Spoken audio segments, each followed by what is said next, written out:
اللهم صل على محمد وعلى آل محمد كما صليت على إبراهيم وعلى آل إبراهيم إنك حميد مجيد.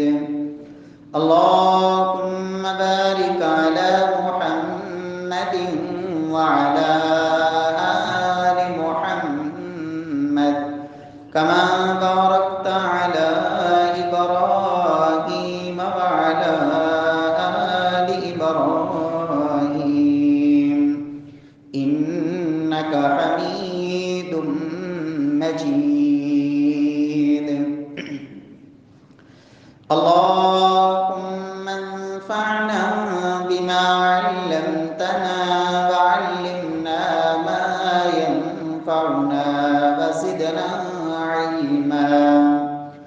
رب اشرح لي صدري ويسر لي أمري واحلل عقدة من لساني يفقهوا قولي.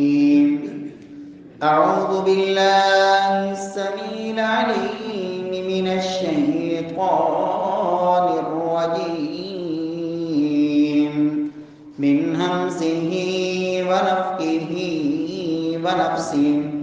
بسم الله الرحمن الرحيم.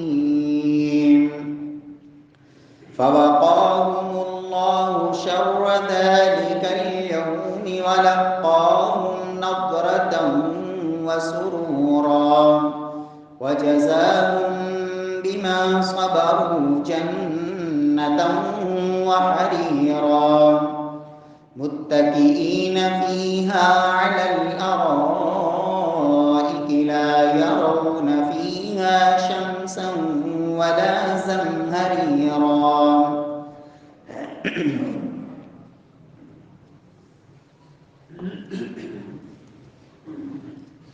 فوقاهم اللہ شر ذلك اليوم. اللہ سبحانہ و تعالی اہل ایمان، اللہ کی اطاعت اور بندگی کرنے والے، اللہ رب العزت ان کو اس قیامت والے دن کے ہر شر سے بچا لیں گے. وَلَقَّاهُمْ نَضْرَةً وَسُرُورًا، اور انہیں عجیب قسم کی خوشی اور انتہائی مسرت وہ رب العالمین کی طرف سے نصیب ہوگی.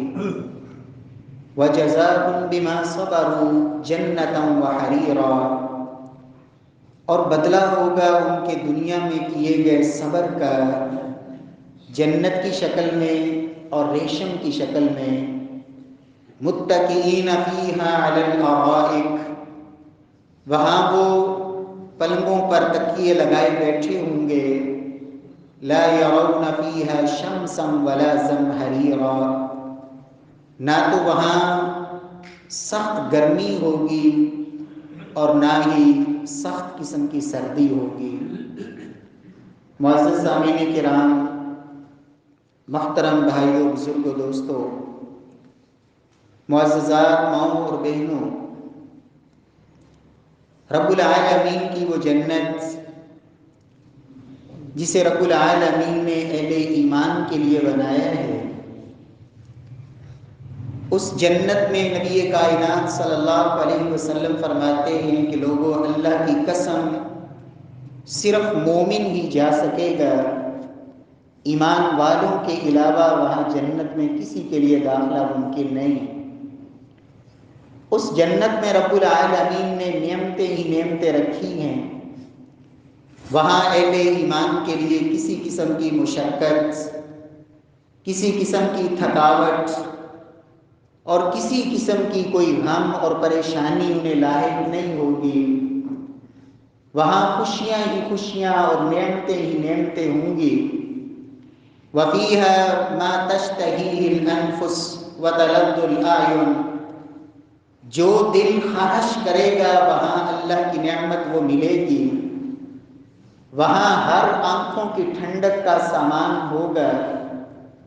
اللہ رب العزت کی وہ نعمتیں وہاں ایسی اللہ نے بنا رکھی ہیں کہ دنیا کی کسی آنکھ نے ان نعمتوں کو دیکھا نہیں، کسی کان نے اس کی حقیقت کو سنا نہیں، اور اس کا اصلی اور حقیقی تصور کسی دل میں پیدا بھی نہیں ہوا۔ رسول اللہ صلی اللہ علیہ وسلم نے اس جنت کے حوالے سے فرمایا، لوگوں، جنت ایسی چیز ہے کہ جس کا طالب اسے کبھی سستی کا شکار اور غفلت کا شکار ہونا نہیں چاہیے، اور جہنم کی ہولناکیاں اتنی خطرناک ہیں، ان سے بچنے کی آرزو اور تمنا کرنے والا اسے بھی کبھی غفلت کا شکار نہیں ہونا چاہیے۔ رب العالمین ہم سب کو توفیق سے نواز دے۔ پیارے بھائیوں، قرآن مجید میں رب العالمین نے اس مقام پہ سورۃ الدہر میں جو نبی کائنات صلی اللہ علیہ وسلم کا معمول مبارک تھا کہ آپ جمعے والے دن فجر کی نماز میں سورہ سجدہ اور سورہ دہر کی تلاوت کیا کرتے، جس میں رب العالمین نے آخرت کا تذکرہ کیا ہے، جنت اور جہنم کے مناظر انہیں بیان کیا ہے، جنت کی ابدی اور دائمی نعمتوں کا تذکرہ ہے۔ اس میں رب العالمین یہ اعلان فرماتے ہیں کہ لوگوں، اہل ایمان دنیا کے اندر صبر کرنے والے، وَجَزَاهُمْ بِمَا صَبَرُوا جَنَّةً وَحَرِيرًا، دنیا کے اندر بے صبرے ہونے والے نہیں، واویلا کرنے والے نہیں، شکوے اور شکایتیں زبان پہ لانے والے نہیں، وَجَزَاهُمْ بِمَا صَبَرُوا جَنَّةً وَحَرِيرًا، اللہ فرمائیں گے ایمان والو، یہ تمہارے دنیا کے صبر کا بدلہ ہے جو جنت کی شکل میں ہے اور ریشم کی شکل میں ہے۔ پیارے بھائیوں، نبی کائنات صلی اللہ علیہ وسلم فرماتے ہیں کہ جہنم نے رب العالمین کے سامنے شکایت کی کہ اے پروردگار، اکل بعضی بعضا، اے اللہ میرا ایک حصہ دوسرے کو کھائے جا رہا ہے۔ تو رب العالمین نے اس جہنم کو 2 سانس لینے کی اجازت دی۔ رسول اللہ صلی اللہ علیہ وسلم فرماتے ہیں، نفس فی الشتاء و نفس فی الصیف، ایک سانس سردیوں کے اندر اور ایک سانس گرمی کے اندر۔ فرمایا جو سخت ترین دنیا کے اندر تم سردی کی مشقت محسوس کرتے ہو، فرمایا یہ جہنم کا ایک سانس ہے، اور دنیا کے اندر جو سخت ترین تم گرمی محسوس کرتے ہو، فرمایا یہ بھی جہنم کے ایک سانس کی بدولت ہے۔ رب العالمین ہمیں اس جہنم سے محفوظ فرما لے۔ پیارے بھائیوں، سردی کے اندر صبر کیا ہے؟ صبر کی 3 قسمیں علماء نے ذکر کی ہیں۔ ایک قسم یہ ہوتی ہے کہ اللہ کی طرف سے کسی قسم کی آزمائش کا سامنا کرنا پڑ گیا، دنیا کے اندر کوئی پیارا بچھڑ گیا، دنیا کے اندر انسان کے اوپر کوئی ایسی آفت اور مصیبت آ گئی، کوئی ایسا صدمہ اسے لاحق ہوا، کوئی ایسا غم اور پریشانی، اس پہ صبر، اللہ کے فیصلے پہ رضامندی کا اظہار۔ اے اللہ، وَلَا نَقُولُ مَا إِلَّا مَا يَرْضَى رَبُّنَا، آزمائش آئی ہے، بیٹا دنیا سے گیا ہے، اکلوتا بیٹا، اور بیٹا ہے بھی نہیں، وہ بھی دنیا سے چلا گیا، زبان پہ پھر بھی کوئی شکوہ نہیں، کوئی گلہ نہیں۔ اے اللہ، غم تو بڑا ہے، صدمہ بڑا ہے، جدائی کا دکھ بڑا ہے، لیکن زبان سے ادا وہی ہوگا اے اللہ جو تجھے پسند ہوگا۔ صبر کی ایک قسم یہ ہوتی ہے، اور صبر کی دوسری قسم یہ ہوتی ہے کہ گناہ، دنیا کی خواہشات، دنیا کی آسائشیں، نبی کائنات صلی اللہ علیہ وسلم نے فرمایا تھا، لوگوں، حجبت الجنت بالمکارہ وحجبت النار بالشہوات، جہنم کو، نفس کو جو مرغوب چیزیں ہوتی ہیں، نفس ان کی طرف بڑے شوق سے جاتا ہے، فرمایا جہنم کو ایسی شہوات، خواہشات کے ساتھ جہنم کو ڈھانپا گیا ہے۔ صبر کیا ہے؟ گناہ کا موقع ہے، گناہ کر سکتا ہے، نفس کو وقتی طور پہ لذت دے سکتا ہے، سارے ذرائع موجود ہیں، لیکن اپنے آپ کو صبر جبر کر کے نفس کو اپنے آپ کو اس جرم میں مبتلا ہونے سے روک لینا، یہ بھی ایک صبر کی قسم ہوتی ہے کہ گناہ کے مواقع ہونے کے باوجود انسان کا اپنے آپ کو گناہ سے روک لینا۔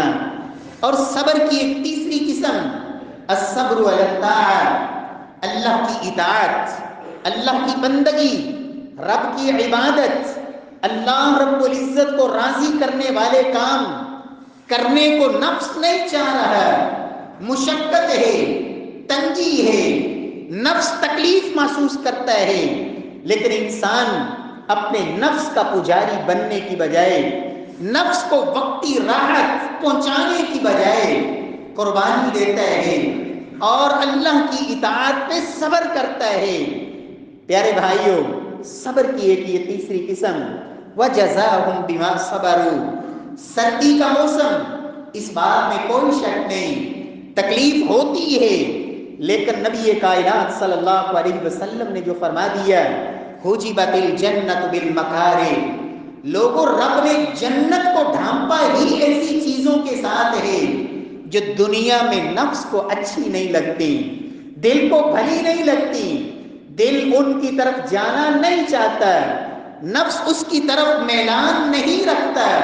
رب نے جنت کو ان کے ساتھ ڈھانپ دیا ہے کہ جب نفس نہیں چاہ رہا لیکن تم نے وہ کام کرنا ہے، اس لیے کہ رب العالمین نے جنت کو رکھا ہی ان کی اوٹ اور پردے میں ہے۔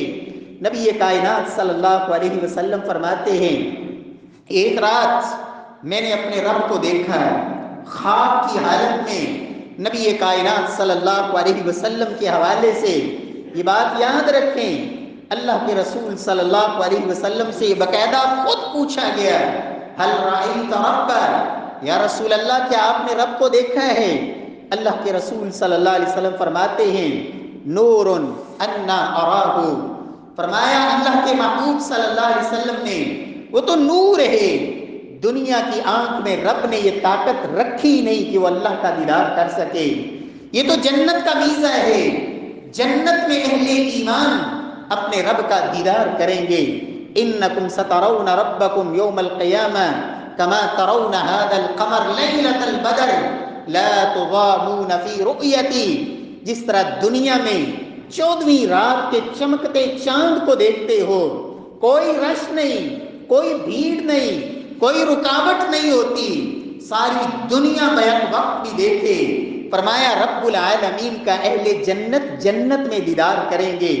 پیارے بھائیوں، سیدہ عائشہ صدیقہ رضی اللہ تعالی عنہا سے پوچھا گیا تھا ام المؤمنین کیا اللہ کے نبی نے اللہ رب العزت کی ذات کو دیکھا ہے؟ سیدہ عائشہ فرماتی ہیں تمہارے اس سوال پہ میرے رونگٹے کھڑے ہو گئے ہیں۔ جو شخص یہ کہے کہ اللہ کے نبی صلی اللہ علیہ وسلم نے اللہ کی ذات کو دیکھا ہے فقد کذب، وہ بندہ جھوٹ بولتا ہے۔ ام المؤمنین صدیقہ کائنات سیدہ عائشہ کی روایت، اللہ کے رسول صلی اللہ علیہ وسلم فرماتے ہیں میں نے خواب میں دیکھا رب العالمین کو ہمارا ایمان ہے، اللہ رب العزت کے محبوب نے خواب میں اپنے رب کو دیکھا جیسے اس کی شان کے لائق ہے۔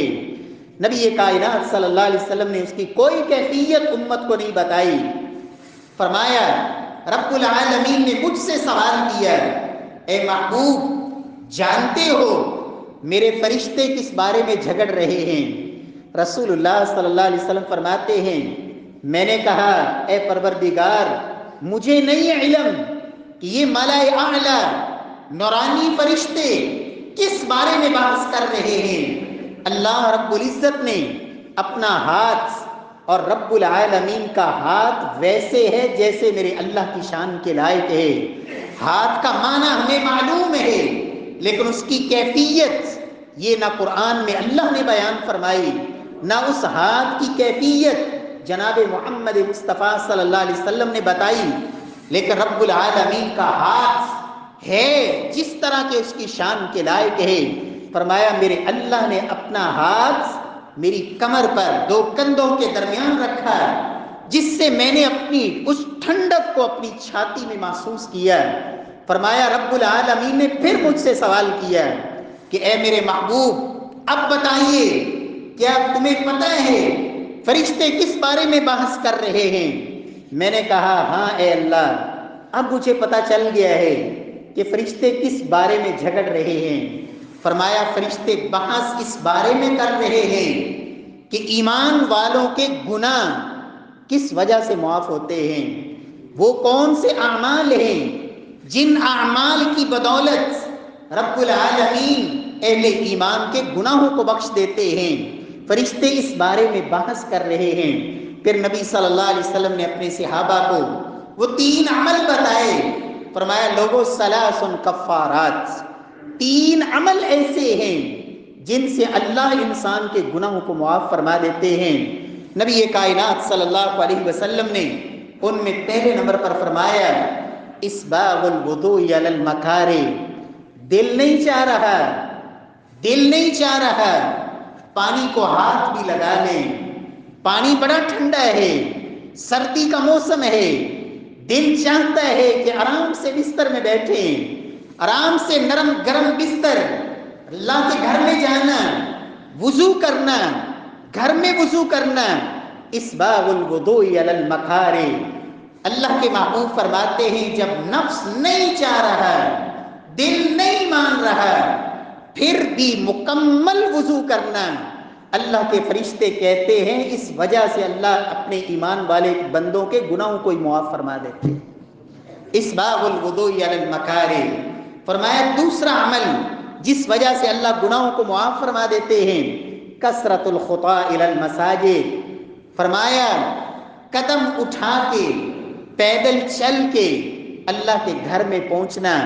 یہ جو رب کے گھر کی طرف اٹھنے والے قدم، وہ نماز عشاء کے لیے ہوں، وہ نماز فجر کے لیے ہوں، وہ جمعہ کے لیے ہوں یا ظہر عصر کے لیے ہوں، وہ دھند کے ایام میں ہوں، سخت سردی کے دنوں میں ہوں، ٹھنڈی یک بختہ ہوا کی شکل میں ہوں۔ فرمایا کثرت الخطا الی المساجد، اللہ کے گھر کی طرف اٹھنے والے قدم دل نہیں چاہتا، نفس نہیں مانتا۔ صبر، الصبر علی الطاعہ، اللہ کی اطاعت پہ صبر، اپنے نفس کو اس عبادت پہ لگانا۔ فرمایا یہ اٹھنے والے قدم رب العالمین اس پہ بھی انسان کے گناہوں کو معاف فرما دیتے ہیں۔ اور تیسری چیز انتظار الصلاۃ بعد الصلاۃ۔ اللہ کے رسول فرماتے ہیں نماز کے بعد انتظار، ایک نماز کے بعد اگلی نماز کا انتظار۔ یہ جو انتظار ہے نماز سے پہلے، نماز کے بعد، مسجد کے اندر یا گھر کے اندر یا دکان پر، جب بھی انسان کو یہ انتظار، یہ ایک سوچ اور فکر کہ نماز نہ ضائع ہو جائے، نماز نہ نکل جائے، نماز نہ لیٹ ہو جائے، جماعت سے نہ رہ جاؤں، نماز نہ ضائع ہو جائے، یہ نماز کی یہ تڑپ، یہ شوق، یہ دل کے اندر تصور اور خیال، یہ انتظار میرے رب کو اتنا پسند لگتا ہے، اتنا عمدہ لگتا ہے، اللہ آسمانی فرشتوں کی ڈیوٹیاں لگاتے ہیں میرا یہ بندہ جو نماز سے پہلے انتظار میں بیٹھا ہے، میرے فرشتوں جب تک نماز کھڑی نہیں ہوتی یہ انتظار میں بیٹھا رہا، 1 منٹ بیٹھا یا 15 منٹ بیٹھا، آدھا گھنٹہ بیٹھا یا جتنی بھی اس کو اللہ نے توفیق دی، اس کا یہ سارا وقت ایسے ہی لکھ دو جیسے کہ رب کے سامنے یہ نماز میں کھڑا ہے، اللہ کی عبادت پہ رہا ہے۔ اور صرف نماز کا اجر ہی نہیں لکھنا، بلکہ فرشتے جب یہ انسان بیٹھا ہوتا ہے اللہ کے گھر میں انتظار میں، نماز سے پہلے یا نماز کے بعد، اللہ کے فرشتوں کی دعائیں اللہم اغفر لہ، اللہم ارحمہ، اللہم تب علیہ، اے اللہ اس کے لیے اپنی رحمتوں کے دروازے کھول دے، اے اللہ اس کی زندگی کے گناہوں کو معاف فرما دے، اور اے پروردگار اس کی توبہ کو قبول فرما لے۔ حافظ ابن حجر رحمہ اللہ اس حدیث کی شرح میں لکھتے ہیں لوگوں وہ عمل جس پہ زور نہیں لگتا، وہ عمل جس پہ پیسہ خرچ نہیں ہوتا، وہ عمل جس پہ آپ کو زبان کو حرکت نہیں دینی پڑتی، وہ عمل جس میں آپ کو ہاتھ نہیں ہلانا پڑتا، بغیر کچھ کیے اگر آپ اپنے گناہ بخشوانا چاہتے ہیں تو نماز سے پہلے یا نماز کے بعد کچھ وقت اللہ کے گھر میں بیٹھ جائیے۔ یہ وقت اللہ کو اتنا پسند لگتا ہے کہ اللہ اسی پہ ہی گناہ معاف فرما دیتے ہیں۔ رب العالمین ہم سب کو توفیق دے۔ میرے پیارے بھائیوں، اسباغ الوضوء علی المکارہ، کثرت الخطا الی المساجد، مسجد کی طرف چل کے جانا، نہ چاہتے ہوئے مکمل وضو کرنا۔ سردی کا موسم ہے پیارے بھائیوں، بسا اوقات وضو کے اندر انسان سستی کر جاتا ہے، پاؤں دھوئے پانی ٹھنڈا ہے، خیال نہ رہا کچھ حصہ خشک رہ گیا۔ یاد رکھیں اسباغ الوضوء، اسبغ الوضوء، خصوصاً ایسے موقع پر جب پانی کو ہاتھ لگانے کو دل بھی نہیں چاہ رہا۔ اللہ کے نبی کیا کہہ رہے ہیں؟ لوگوں دل نہ چاہتے ہوئے مکمل وضو، مکمل وضو، وضو میں نقص نہ ہو، وضو میں کمی نہ ہو، اور رب العالمین اس پہ گناہوں کو معاف فرماتے ہیں۔ اور اگر وضو میں نقص رہ گیا، وضو میں کمی رہ گئی، ایڑیاں خشک رہ گئی، کونیاں خشک رہ گئیں، ویل للاعقاب من النار۔ اللہ کے نبی نے سفر کے دوران ایک دفعہ صحابہ کو دیکھا، آپ پیچھے رہ گئے، صحابہ آگے نکل گئے، جہاں رکنا تھا صحابہ کرام رکے، وضو کر رہے ہیں۔ اللہ کے رسول پہنچے، صحابہ کرام بعض کی ایڑیوں میں خشکی، چمک اللہ کے رسول کو نظر آئی، فرمایا ویل للاعقاب من النار، لوگوں اسبغ الوضوء، وضو کو مکمل کرو، خوبصورت کرو۔ دوسری روایت میں یہ باقاعدہ لفظ ہیں، من توضأ فاحسن الوضوء، جس نے وضو کیا خوبصورت وضو کیا۔ خوبصورت وضو وہ ہوتا ہے جو اللہ کے نبی کے طریقے کے مطابق ہو، مکمل وضو۔ اللہ کے رسول صلی اللہ علیہ وسلم فرماتے ہیں جو ایڑیاں وضو میں خشک رہ جاتی ہیں، جہنم کی آگ، ویل، وادی، ہلاکت، بربادی ہے ایسی ایڑیوں کے لیے جو وضو میں خشک رہ جانے والی۔ رب العالمین ہم سب کو اس سے محفوظ فرمائے۔ لیکن یاد رکھیں وضو کے اندر اعضاء کو ایک ایک دفعہ دھونا جائز ہے، تین تین دفعہ دھونا جائز ہے، دو دو دفعہ دھو لینا جائز ہے۔ اگر سردی کے اندر پانی ٹھنڈا ہے، کوئی شخص چاہتا ہے ایک ایک دفعہ اعضاء کو دھو لے تو کوئی حرج نہیں، لیکن خیال رہے کہ عضو خشک نہ رہے، اچھی طرح اس کو تر کر لے۔ توضأ النبی صلی اللہ علیہ وسلم مرتن مرہ، اللہ کے رسول نے ایک ایک دفعہ اعضاء کو دھو کے بھی آپ نے وضو کیا ہے۔ کوئی عضو دو دفعہ، کوئی تین دفعہ، کوئی ایک دفعہ ہو جائے، اس میں بھی کوئی حرج نہیں، لیکن یہ خیال رہے کہ عضو خشک نہ رہے۔ اسی طرح پیارے بھائیوں، سردی کے اندر دل چاہتا ہے جرابیں پہنی ہیں، موزے پہننے ہیں، دل چاہتا ہے کہ مسح کر لیا جائے، اللہ نے آسانی رکھی ہے۔ نبی کائنات صلی اللہ علیہ وسلم کے صحابی سیدنا مغیرہ بن شعبہ فرماتے ہیں اللہ کے رسول قضائے حاجت سے فارغ ہو کے آئے، میں وضو کا پانی آپ کے ہاتھوں پہ ڈال رہا ہوں، آپ وضو کر رہے ہیں، جب پاؤں دھونے کی باری آئی میں جلدی سے جھکا کہ آپ کے موزے میں خود اتار دوں۔ نبی صلی اللہ علیہ وسلم نے فرمایا دعہما، مغیرہ چھوڑ دو، فإنی ادخلتہما طاہرتین، میں نے جب یہ موزے پہنے تھے میں باوضو تھا۔ فرمایا اللہ کے نبی صلی اللہ علیہ وسلم نے، اور سیدنا مغیرہ فرماتے ہیں کہ اللہ کے رسول نے اپنے ہاتھوں کو گیلا کیا اور اپنے موزوں پر، اپنے دونوں پاؤں پہ ہاتھوں کو پھیر لیا، مسح علیہما، آپ نے مسح کر لیا۔ اللہ نے آسانی رکھی ہے، اجازت دی ہے، آپ پاؤں پہ مسح کر سکتے ہیں۔ چمڑے کے موزے ہیں، فبیہا، اچھی بات ہے۔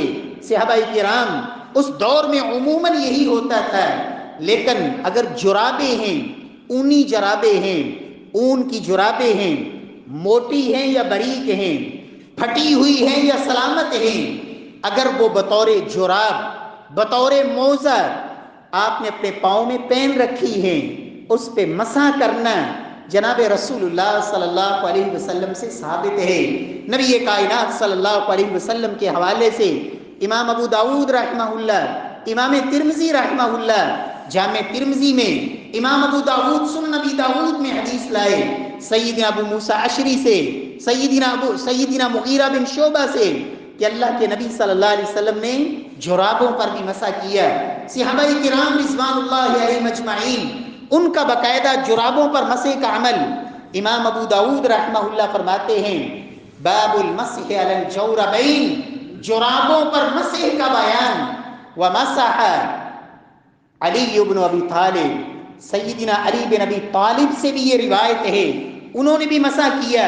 ابو مسعود انصاری نے بھی مسح کیا، برا بن عازب نے بھی مسح کیا، انس بن مالک نے بھی مسح کیا، ابو امامہ نے بھی مسح کیا، سہل بن سعد نے بھی مسح کیا، عمر بن خطاب نے بھی مسح کیا، سیدنا ابو موسیٰ اشعری نے بھی مسح کیا، عمر بن حریث نے بھی مسح کیا۔ فرماتے ہیں ابن عباس رضی اللہ تعالی عنہ، ابن عمر رضی اللہ تعالی عنہ، 16 صحابہ کرام جن سے جرابوں پر مسح کرنا باقاعدہ ثابت ہے۔ پیارے بھائیوں، یہ میرے اللہ نے آسانی دی ہے اور میرے رب کا نظام یہ ہے، ان اللہ یحب ان تؤتی رخصہ، میرے اللہ نے جو تمہیں آسانیاں دی ہیں، رخصت دی ہے، اللہ پسند کرتے ہیں کہ تم اس کی رخصتوں پر عمل کرو۔ رب العالمین کو یہ پسند ہے کہ میرے بندے میری دی ہوئی رخصت کو اپنائیں۔ ہاں اگر کوئی دھونا چاہتا ہے اس کی مرضی، لیکن یہ آسانی موجود ہے۔ امام ترمذی رحمہ اللہ جامع ترمذی میں امام ابو حنیفہ رحمہ اللہ کا یہ عمل بھی نقل کرتے ہیں۔ بعض ہمارے بھائی کہہ دیتے ہیں ہمارے امام ابو حنیفہ رحمہ اللہ انہوں نے جرابوں پر مسح کی اجازت نہیں دی، انہوں نے کچھ قیدیں لگائی ہیں، وہ موٹی ہوں، چمڑے کی ہوں، اوپر یا نیچے چمڑا ہو پھر تو ہو سکتا ہے، لیکن اونی جرابوں پہ مسح نہیں۔ امام ترمذی رحمہ اللہ جامع ترمذی میں نقل کرتے ہیں، فرماتے ہیں سمعت صالح بن محمد الترمذی قال سمعت ابا مقاتل السمرقندی، فرماتے ہیں کہ ابو مقاتل السمرقندی کہتے ہیں دخلت علی ابی حنیفہ فی مرضہ الذی مات فیہ، میں امام ابو حنیفہ رحمہ اللہ کے پاس اس وقت گیا جب وہ اپنی اس بیماری میں تھے جس بیماری میں وہ اللہ کے پاس چلے گئے، جن بیماری سے وہ پھر اٹھ کے صحتیاب نہ ہو سکے، ان ایام میں ان کے پاس گیا۔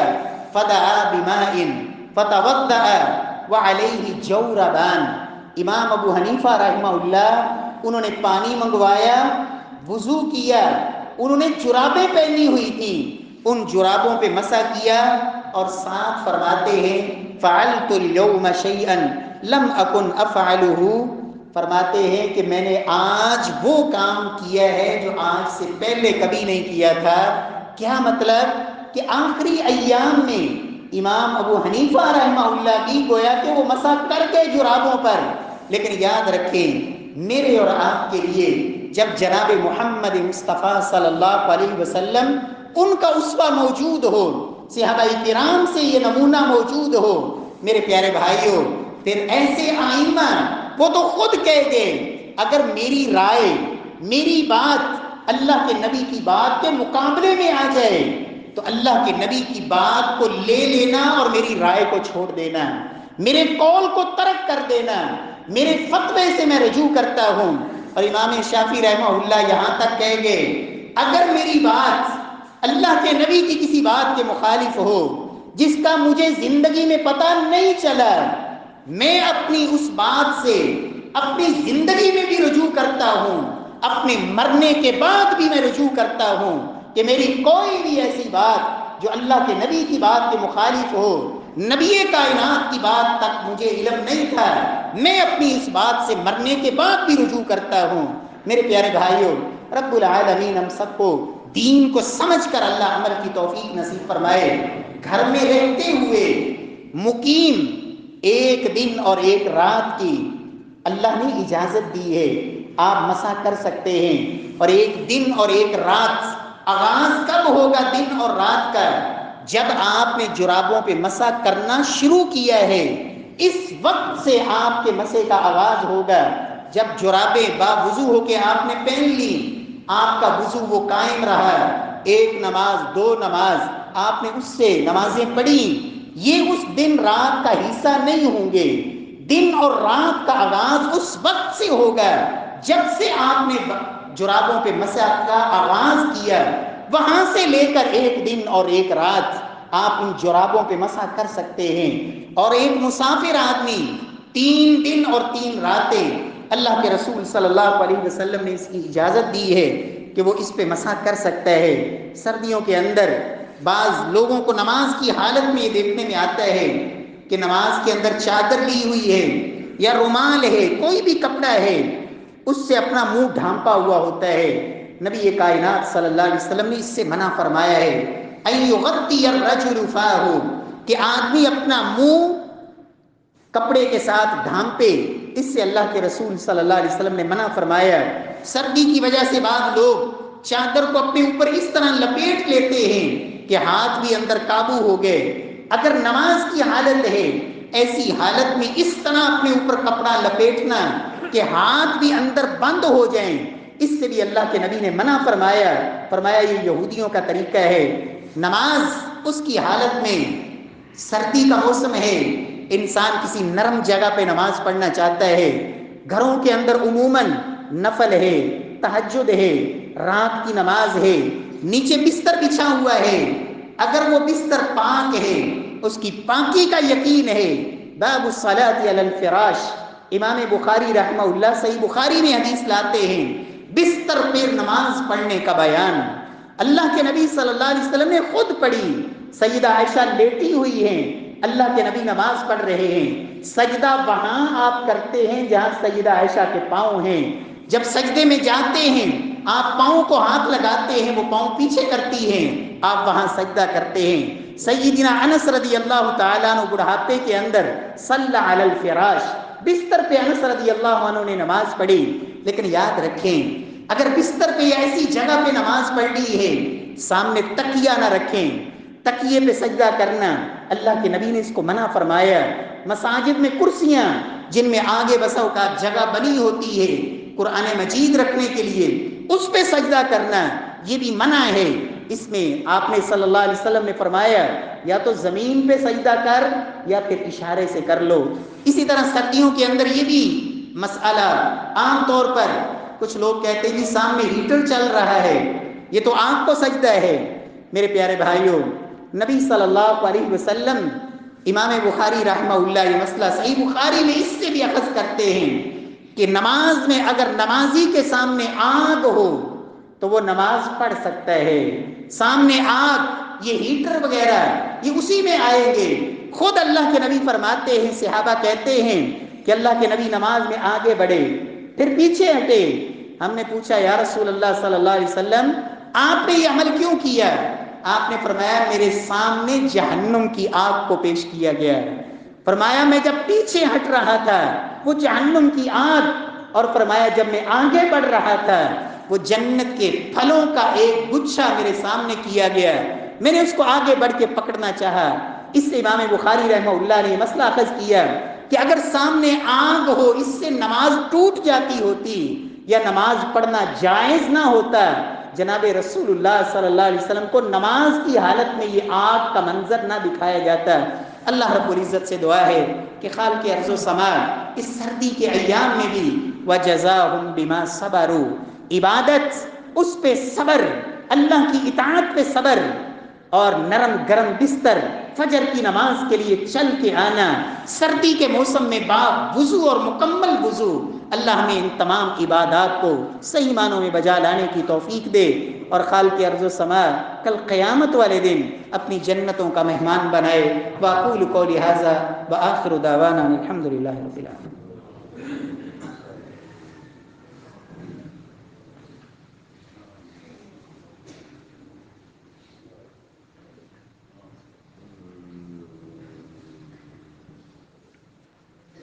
إن الحمد لله نحمده ونستعينه ونستغفره ونعوذ بالله من شرور أنفسنا